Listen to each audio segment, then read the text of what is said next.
Hi అండి. అందరికీ నమస్కారం. Welcome to my channel. ఈ వీడియోలో ఏపీ ప్రభుత్వ పెన్షనర్లందరికీ ఇప్పుడే అందిన తాజా వార్త అండి. పూర్తి వివరాలు వీడియోలో తెలుసుకుందాం. వీడియోని ఎక్కడ గానీ స్కిప్ చేయకుండా ఎండ్ వరకు చూడండి. అప్పుడే ఇన్ఫర్మేషన్ పూర్తిగా అర్థమవుతుంది. వీడియో చూస్తున్న ప్రతి ఒక్కరు వీడియోకి లైక్ చేయండి ఫ్రెండ్స్. ఈ వీడియోని తోటి పెన్షనర్ మిత్రులతో అయితే షేర్ చేయండి. కొత్తగా మన ఛానల్ చూస్తున్నారు ఇంకా సబ్స్క్రైబ్ చేసుకోకుంటే వెంటనే మన ఛానల్ అయితే సబ్స్క్రైబ్ చేసుకోండి. దీని ద్వారా నేను చేసే లేటెస్ట్ వీడియోస్ అన్నీ మీ వరకు రీచ్ అవుతాయి. ఇక ఆలస్యం చేయకుండా వివరాల్లోకి అయితే వెళ్ళిపోదాము. ఏపీ సర్వీస్ మరియు ఫ్యామిలీ పెన్షనర్లకు సంబంధించి ముఖ్యమైన సమాచారం. ఆంధ్రప్రదేశ్ సర్వీస్ మరియు ఫ్యామిలీ పెన్షనర్లకు సంబంధించి తాజా అప్డేట్ అండి.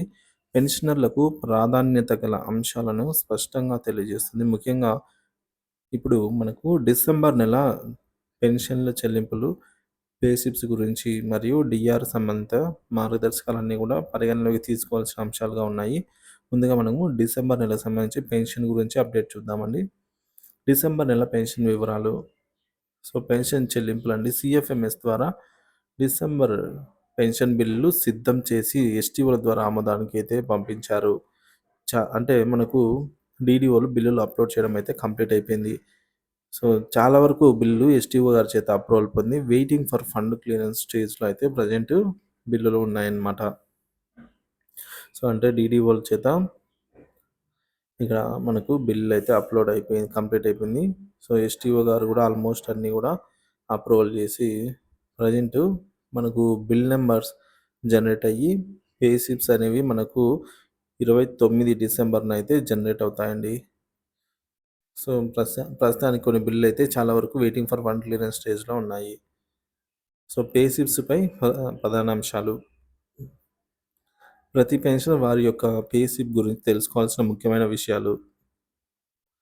మన పే స్లిప్లో ఎప్పటికప్పుడు మన పేరు మరియు పుట్టిన తేదీ సరిగ్గా ఉన్నాయా లేవా అనేది చెక్ చేసుకోవాలండి. లేదంటే మనకు ఎడిషనల్ క్వాంటమ్ ఆఫ్ పెన్షన్లో అయితే సమస్యలు తలెత్తుతాయి. రెండోది బేసిక్ పెన్షన్. మీ యొక్క బేసిక్ పెన్షన్ సరిగ్గా ఉందా? ఒకవేళ పెరిగినా తగ్గినా ఎందుకు అనే కారణాన్ని తెలుసుకోండి.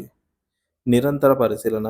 పే స్లిప్స్ అనేవి ప్రతి నెల 28 లేదా 29 తేదీన మనకు సీఎఫ్ఎంఎస్ ద్వారా డౌన్లోడ్ చేయబడతాయి. మన పే స్లిప్ అనేది మనం ఖచ్చితంగా డౌన్లోడ్ చేసుకొని సరిచూసుకునే అలవాటుగా అయితే ఉంచుకోవాలి. ఇక సర్వీస్ పెన్షన్ మరియు ఫ్యామిలీ పెన్షన్ గురించి వివరాలు. సర్వీస్ మరియు ఫ్యామిలీ పెన్షన్ పొందుతున్న వారి అంటే 2 పెన్షన్లు అండి.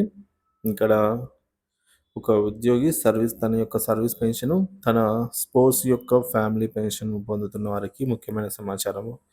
ముందుగా సర్వీస్ పెన్షన్ గురించి. ఇది ఉద్యోగ కాలంలో వారికి లభించిన పునరావృత ఆదాయము. సర్వీస్ పెన్షనర్ మరణించిన తర్వాత ఫ్యామిలీ పెన్షన్ వారి జీవిత భాగస్వామికి అందుతుంది. ఫ్యామిలీ పెన్షన్ గురించి ఇప్పుడు బేసిక్ పెన్షన్పై డిఆర్, మెడికల్ అలవెన్స్ మరియు అడిషనల్ క్వాంటమ్ ఆఫ్ పెన్షన్ పొందేందుకు అర్హత ఉంటుంది. 2 పెన్షన్ డిఆర్ గురించి మార్గదర్శకాలు. కొంతమంది సర్వీస్ పెన్షనర్లు మరియు ఫ్యామిలీ పెన్షనర్లు 2 పెన్షన్లపై డిఆర్ తీసుకోవడం అయితే జరిగింది. ప్రస్తుత ప్రభుత్వం ఒక పెన్షన్పై మాత్రమే డిఆర్ మంజూరు చేయాలని అయితే స్పష్టమైన మార్గదర్శకాలను జారీ చేసింది. అలా అధికంగా పొందిన డిఆర్ మొత్తాన్ని తిరిగి రీఫండ్ చేయాలని ఆదేశించింది. ఇది చేయకపోతే పెన్షన్లలో ఒకదాన్ని నిలిపివేస్తామని హెచ్చరించింది. అంటే ఇక్కడ మనకు సర్వీస్ మరియు ఫ్యామిలీ పెన్షన్ 2 పొందుతున్న సిచ్యువేషన్లో సర్వీస్ పెన్షన్ మాత్రమే డిఆర్ అనేది మంజూరు అవుతుంది. ఫ్యామిలీ పెన్షన్కి డిఆర్ అనేది వర్తించదన్నమాట. ఒకవేళ అలా 2 కనుక ఎవరికైనా వచ్చినట్లయితే ఆ ఎక్స్ట్రా అమౌంట్ అనేది తిరిగి ప్రభుత్వానికి చెల్లించాలండి. లేదంటే ఫ్యామిలీ పెన్షన్ అయితే నిలిపివేస్తారు. పెన్షనర్లకు ముఖ్యమైన సూచనలు. మీ డాక్యుమెంట్లను పరిశీలించండి. పే స్లిప్లో మీ వ్యక్తిగత వివరాలు సరిగ్గా ఉన్నాయో లేవో, మీ బేసిక్ పెన్షన్ సరిగ్గా పొందుతున్నారో లేదా అనేది నిర్ధారించుకోండి. రెండవది డిఆర్ ఎంపికలో జాగ్రత్త. 2 పెన్షన్లు ఉన్నప్పుడు మీ సొంత పేపై వచ్చే డిఆర్ను మాత్రమే ఎంచుకోవడం శ్రేయస్కరం. అంటే సర్వీస్ పెన్షన్ పైనే ఎంచుకోవడం శ్రేయస్కరము. ఇక ఫండ్ క్లియరెన్స్ కోసం వెయిట్. ఫండింగ్ కాస్త ఆలస్యంగా ఉన్నప్పటికీ ఎలాంటి సమస్యలు వచ్చినా తక్షణమే సంబంధిత అధికారులను సంప్రదించండి. విలువైన హక్కుల కోసం పోరాడడం. మీ యొక్క ఏ సమస్య అయినా సరే నిర్దిష్ట సమాచారాన్ని అయితే కలిగి ఉండండి. ఆంధ్రప్రదేశ్ పెన్షనర్ల కోసం ప్రభుత్వం చర్యలు చేపడుతున్నప్పటికీ పెన్షనర్లు కూడా జాగ్రత్తగా తమ వివరాలు మరియు ఫండింగ్ ప్రక్రియను పరిశీలించుకోవడం ఎంతో అవసరము. సుదీర్ఘకాలం సమస్యలు రాకుండా ఉండటానికి పునరావృత తనిఖీ ప్రాధాన్యత. ఈ సమాచారం ప్రతి పెన్షనర్ జీవితాన్ని సులభతరం చేసి భవిష్యత్తులో సమస్యలు రాకుండా అయితే చేస్తుందనైతే ఆశిస్తున్నాను. సో, ఇట్లా 2 పెన్షన్‌లు పొందుతున్న వారికి మాత్రం అది గమనించండి. సో, డిసెంబర్ నెల పెన్షన్‌లు మనకు జనవరి 1న అయితే జమ అవుతాయి. Thank you for watching this video.